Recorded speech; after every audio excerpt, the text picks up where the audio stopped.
to tonight's local author event. I'd like to thank you all very much for coming out and supporting our local authors. It's a program that I've nurtured. I enjoy showcasing some very special authors such as Jamie, Amy, and Jerry tonight. So it wouldn't be possible without you guys coming out to support them. And I'm not going to say too much, but I'm going to tell you that you are in for a wonderful treat. Amy is going to speak first and tell us a bit about her book and her story. Then I think we'll go to Jamie. And lastly, Jerry. The only thing that I ask is that you hold all your questions to the end. We like to do a group Q&A at the end.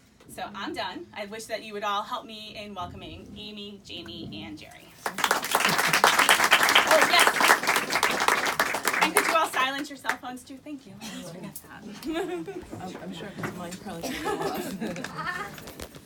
All right. Hey, everyone. Okay, so besides the weather, who has had something in their life that they didn't really plan for? I'm hoping I'm not the only one.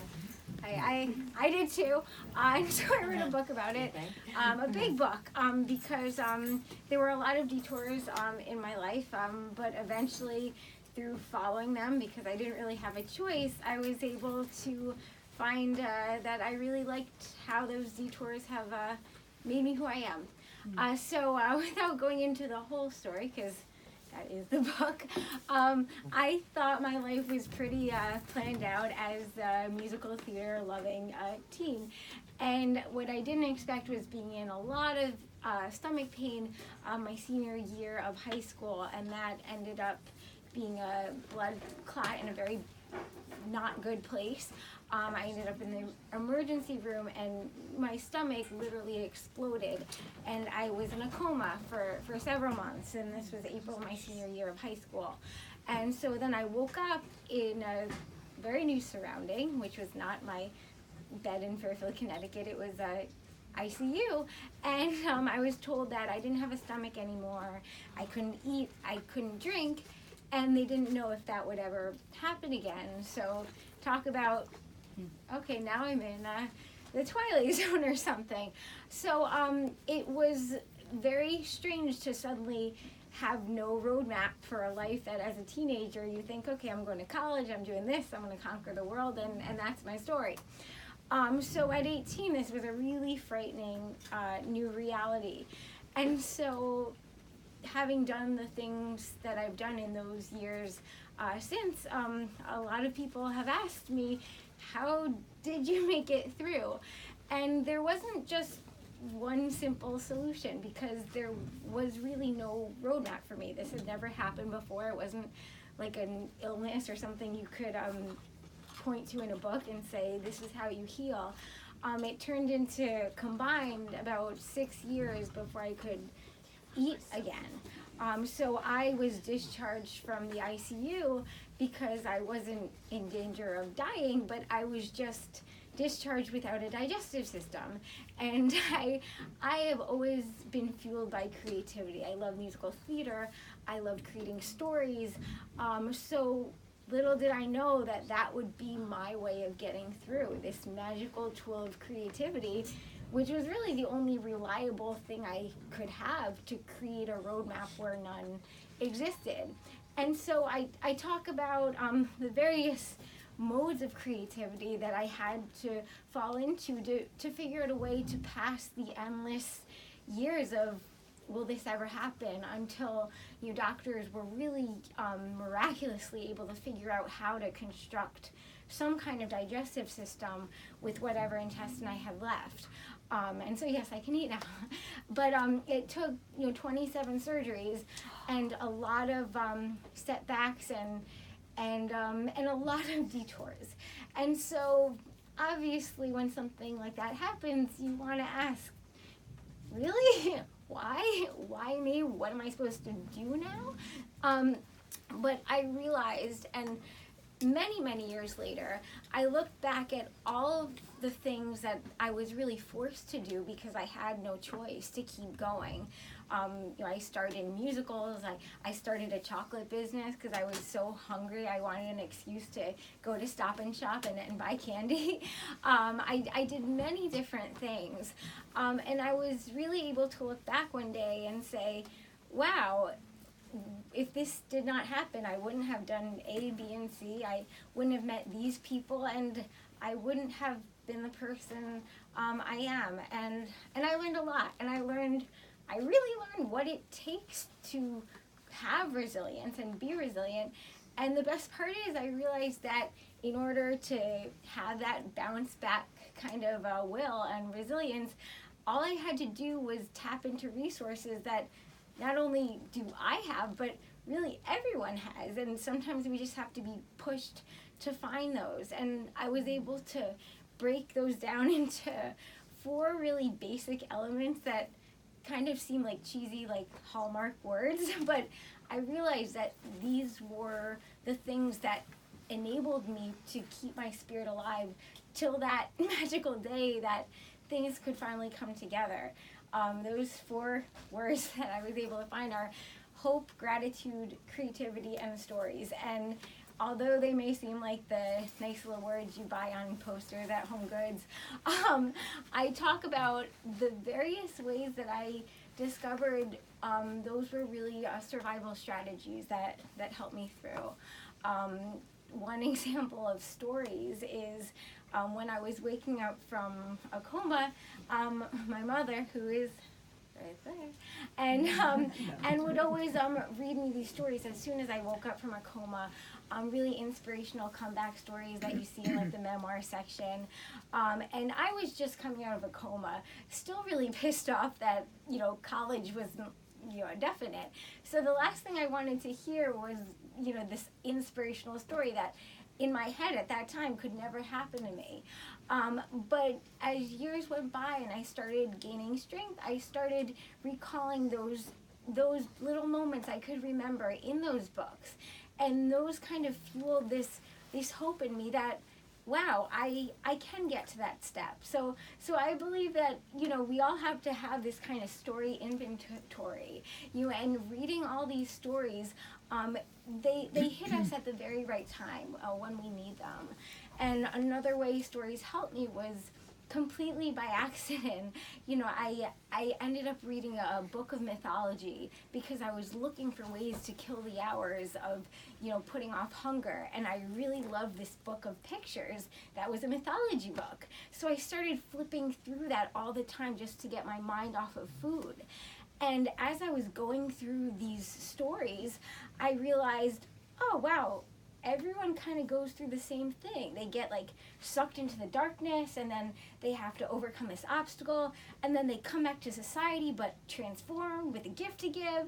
And it was a very primal way of discovering the archetypal hero's journey.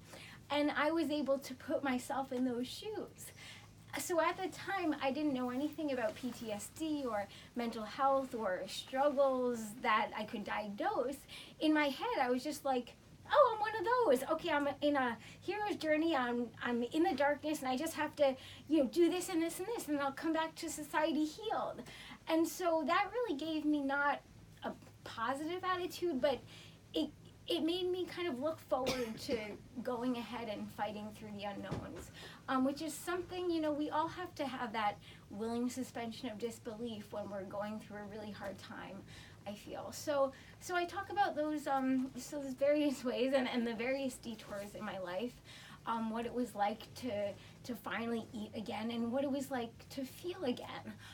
Shortly before my coma, I was also sexually abused by a mentor in my life who I really trusted. So I talk about what it was like to finally feel again and then suddenly remember all these memories that suddenly were brought to the surface, and what it's like dealing with both physical and emotional traumas at the same time, and how creativity is such a wonderful source because we can take those broken pieces of our lives and we can kind of make a new identity.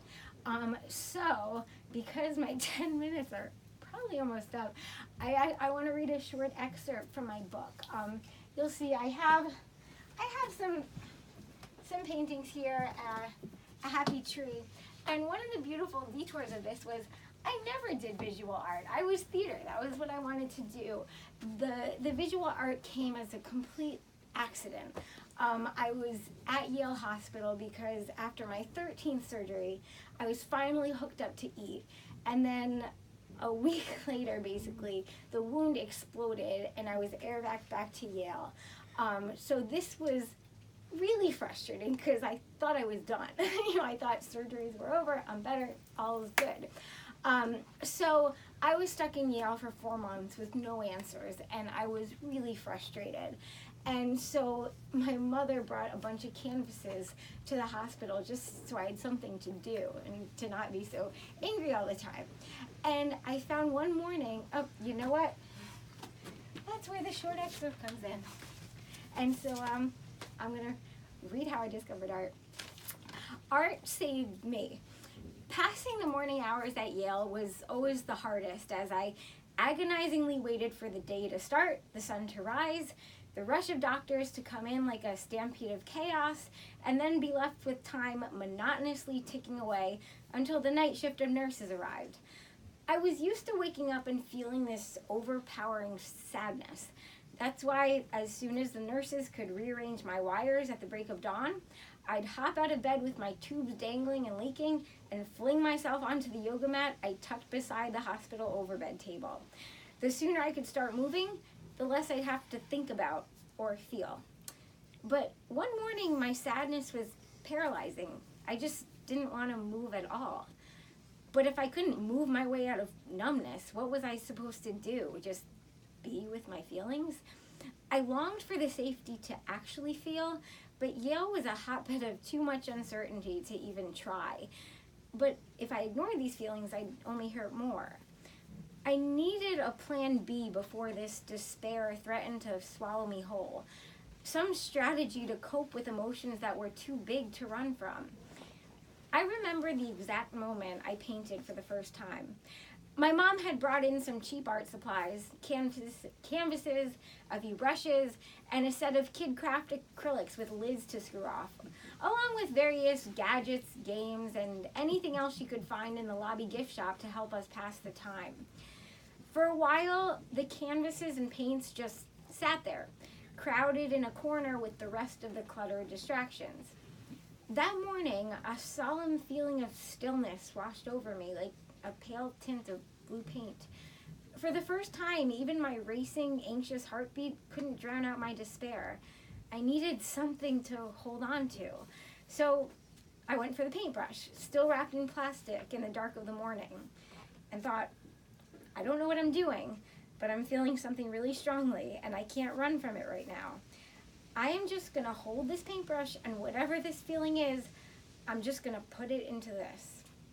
I remember holding that paintbrush so strongly that my IV was trembling as I pressed down hard on that canvas to drag one smooth, wavy line. I don't remember letting go as the brush dipped from brown to red to blue. What I created was Singing Tree. Nurses who had written me off as the restless, manic patient now saw I had a heart. A quick glance at my medical history should have been enough, but as I made art, they found compassion for the pain I was going through. And they really liked my paintings. Suddenly, creating art became a way to express emotion that were too overwhelming for words. I found my voice again, the Amy I could recognize, who no medical intervention could surgically remove. I used everything in my art, even toilet paper from the hospital bathroom. I painted my trees that I missed. I crafted my inside and outside worlds, bursting with joy and pain, tears and hearts, lightning bolts and flowers. Every morning before the medical team came in for rounds, I'd take out a plastic palette tray and stare at yet another blank canvas, like the answers the doctors were coming up with. I would dip a small paintbrush into that kid's set of paints and paint a brown wavy line, always a call out to my trees to ground me. And as the lines thickened, so did their trunks, and my sense of confidence. I could know where to go from here, even if the doctors couldn't. When I was done, I'd put each canvas outside my hospital room. Soon the unit began to catch on. Nurses started walking their patients by my room to see what I had created each day, and having an impact on others through my improvised brushstrokes filled me with this unanticipated satisfaction, a meaning. Art was sustaining my aliveness. My life had changed, but myself was still vital as ever, in whatever colors I dipped my brush in. So that's a small excerpt, and this is actually the painting. I'm selling posters up too, but Singing Tree. This was the first painting that I ever did. It's on the cover of my book. And just to close, that's what I realized the transformative power of art and any form of creativity is. We can be with our feelings in a way that doesn't overwhelm us, in a way we can have this safe distance from it. And years pass, and in the end, only the art remains. So that's what I hope the message is in the detour. Thank you.